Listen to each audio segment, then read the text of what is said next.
I almost doubted my own eyes at first.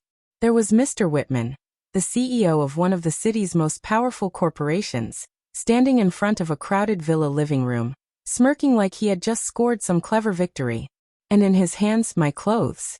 It was the company's annual retreat, held that year at a sprawling beachfront estate. The air smelled faintly of salt water and grilled food. Laughter had been echoing all afternoon, and most of my colleagues were loosened up from wine and sun. My husband, Mark, had joined us for the weekend. He wasn't the flashy type. Never tried to dominate conversations or outshine anyone.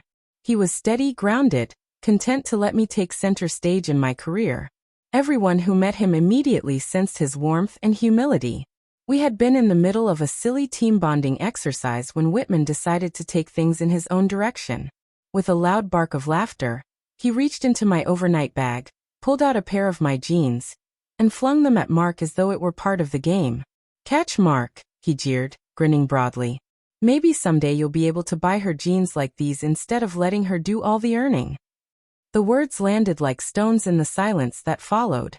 A few awkward laughs sputtered around the room, but most people stared at the floor, suddenly fascinated with their drinks.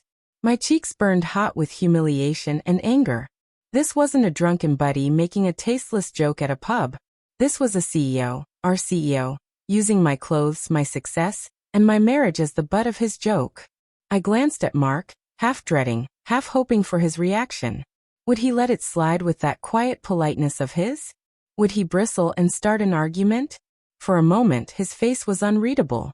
He caught the jeans easily, holding them in one hand, his posture relaxed. Then I saw it.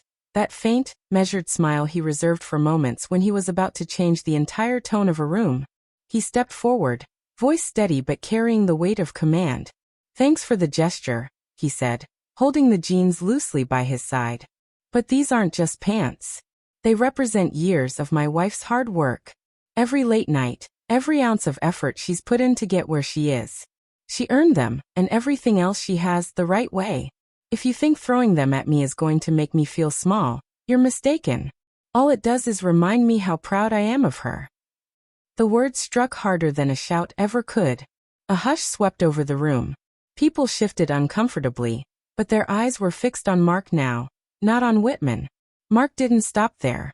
He closed the gap between them with calm precision, his voice sharpening just enough to carry an edge. "And since we're discussing contributions, maybe this is a good time to mention that my wife was the one who secured that last client deal. The same one that added millions to this company's revenue.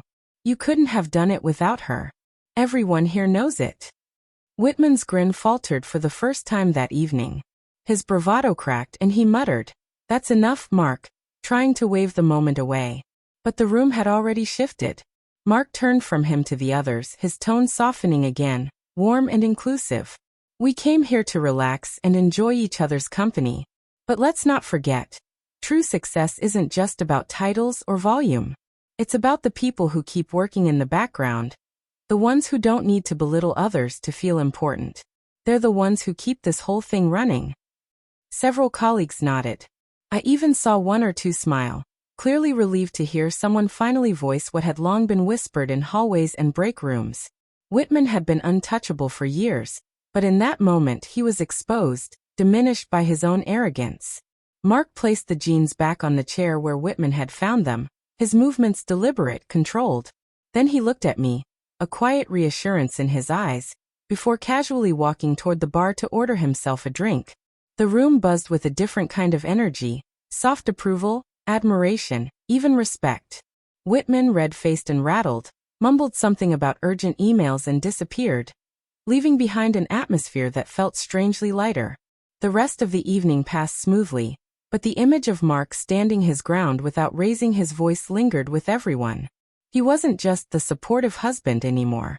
They had seen his strength, his quiet authority, and it left an impression. Later, back in our hotel room, I wrapped my arms around him and whispered, "You were incredible. I never imagined anyone would stand up to him like that." He held me close, his chin resting against my hair. "I wasn't going to let him treat you that way. You've given too much, worked too hard, for some arrogant man to reduce you to a punchline." And in that moment, I realized what mattered most. Not the villa, not the clothes, not even the job. But the man beside me. The one who saw my worth clearer than anyone else and defended it with unwavering conviction.